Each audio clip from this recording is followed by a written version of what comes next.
السلام عليكم ومرحبا بكم في فيديو جديد إن شاء الله. إذا بعد انتظار كبير لانفراج الحلم الذي ينتظره الجزائريين، بداية دخول سيارات فيات 500 عبر ميناء مستغانم.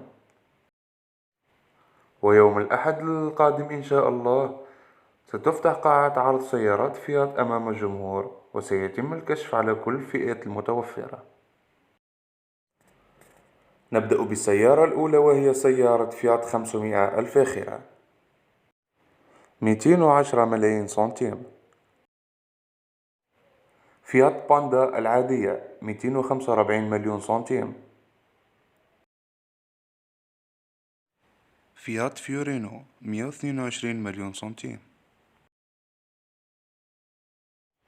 فيات تيبو 332 مليون سنتيم. فيات دوبلو 264 مليون سنتيم.